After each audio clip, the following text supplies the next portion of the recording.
So in this video, I'm going to be giving you an exact step-by-step breakdown into creating your Amazon seller account. No fluff, no BS, straight to the point.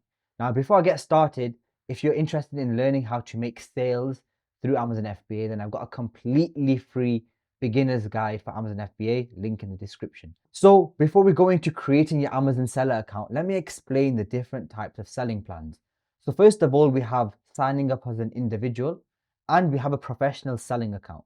So if you're looking to treat your Amazon business as like a part-time gig and you're not looking to sell too many items each month, then I recommend starting off with the individual plan because you can only sell 35 times per month. But if you are looking to sell more than 35 items each month and you're looking to create a business out of this, then sign up as a professional because without this, you simply won't be getting many sales and won't be making much money. So before we start our registration process, let me explain the steps for you. So you will need a government ID. You need an email address. I recommend having a separate email address for your Amazon business, as it's nice to keep things separate. You will need a credit card or a debit card, a business license or registration. Now, don't worry, I am going to show you how to get these things. And a proof of residential address. This can be a credit card statement, a bill, a home bill, utility bill, anything like that. So there's 5 steps that we need to register.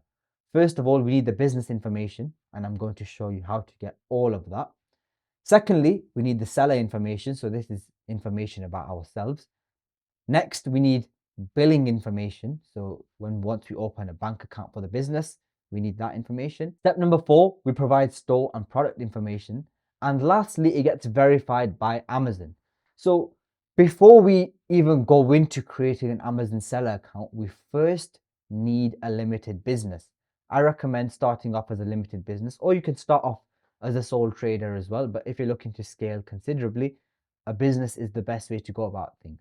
So before we create a business, there's a few ways about it. We can use the government website where we create the limited business ourselves, and this costs £50.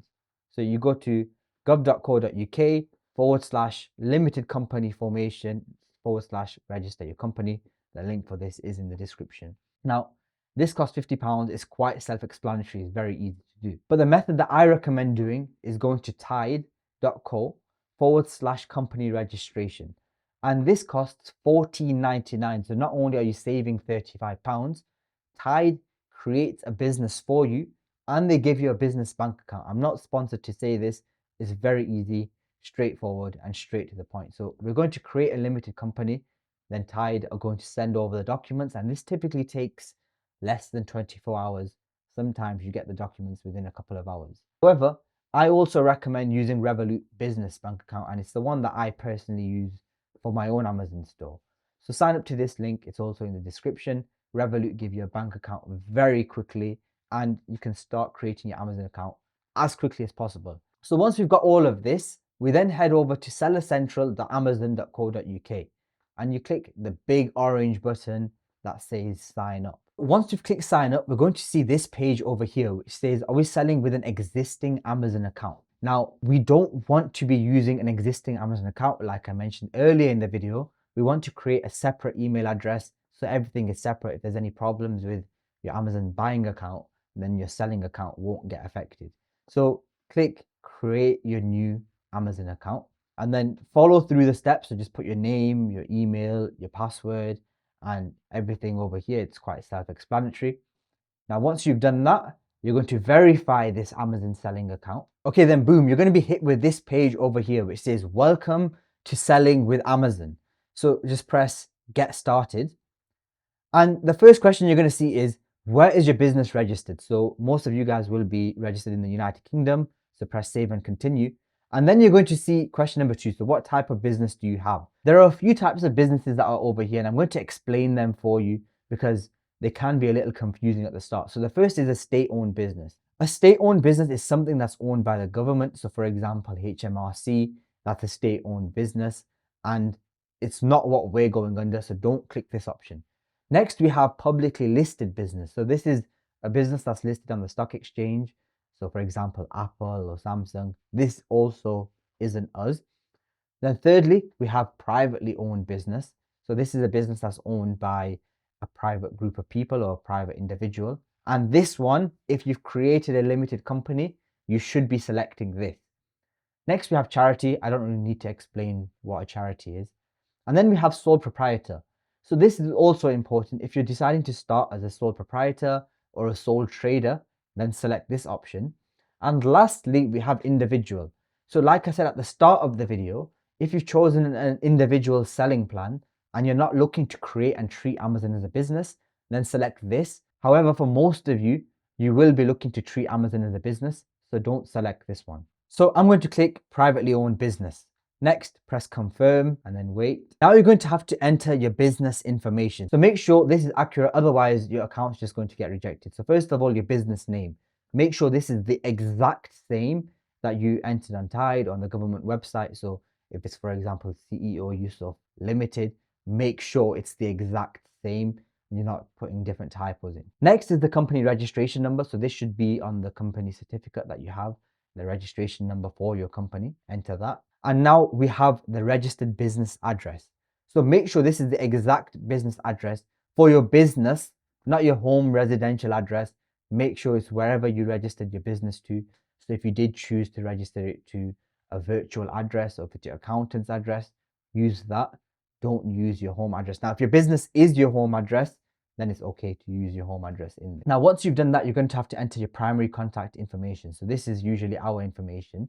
Enter your name, your details, your date of birth, and verify your government ID. So this could be your passport, your driving license, whichever document that you have, verify it, put the document number in, and make sure this is accurate. Otherwise, again, your account is not going to get rejected. So make sure the name you put down is the exact same that is showing on the ID. So if you have a middle name and the middle name is on the ID, don't exclude it. Make sure it's the exact same. Otherwise, Amazon are going to get a bit confused and will reject your application. Next is going to ask, is the point of contact a beneficial owner, director, trustee?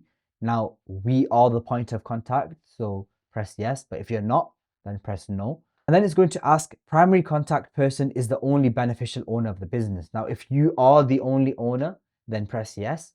And if you've got another shareholder or a business partner, then press no. And then once you've done that, just press confirm.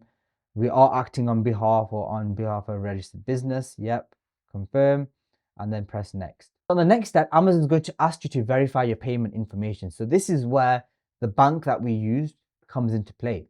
So as we mentioned at the start of the video, right at the start where there was an individual and a professional plan, if you chose the professional plan, Amazon's going to charge you £25 plus VAT, which is £30. So make sure you have at least £30 in your business bank account. And then on this screen over here, enter the name and the card details that you used for your business bank account. Now with Revolut, the benefit is that your account gets opened straight away. So you can just create a virtual card and use that to get started with straight away. Verify your Amazon account, no waiting around. So as well in this, you can only use Amex, MasterCard and Visa. So if you don't have one of those, then I guess you're going to be in a bit of a struggle. But Revolut, I believe, uses Visa. So once you've verified your billing details, you're going to have to enter your store and product information. So the first thing is the store name. Now, this is what the customer is going to see. It doesn't make too much difference, but make sure you don't be cringe with it or enter something that's just unprofessional, like, I don't know, cool store underscore 420 blaze it or something like that. It's just not professional. Have something that makes sense, but don't stress too much about it. It's not going to make much difference. Then the next question Amazon's going to ask is, do you have universal product codes for all your products? Now, we are going to be selling products that hopefully do have UPCs. Now, if you are selling your own products, make sure they do have UPCs, and if they don't, then press no. And then it's going to ask, do you own a brand? I personally don't own a brand, so I'm going to press no. I resell other people's products. But if you do own your own or are looking to own your own brand, then press yes. Then Amazon's going to take us over to this page, which is just identity and address verification. So on this screen, you're just going to need to upload the correct documents for each of these things. So you're going to have to verify your business address, your registration extract, which is the certificate of registration that your business created, a proof of address for your business, so a bank statement from Revolut or Tide, whichever business that you use, you can just upload that, that's fine. And then you're going to need to verify your primary contact information. So if you've chosen yourself as the primary contact, then you just verify all of this information. So your name, your driving license document, or whichever document you chose earlier, just upload a picture of that. Your proof of address, this could also be a TV bill or something from home. And then a letter of authentication. A letter of authentication is a simple document that you can use as a template. I've got the link for that in the description. All you're doing is just copying and pasting the document and then changing the square brackets and putting your own details in there. So once you've done all of that and you've submitted it, you should be good to go and you should be good to start selling on Amazon FBA. Now, like I mentioned again earlier in the video, if you are looking to start making sales quickly as a beginner, I've got a completely free, no strings attached beginner's guide for Amazon FBA, and I put a lot of time into it. So if you watch that, trust me, you're going to be making a lot of money.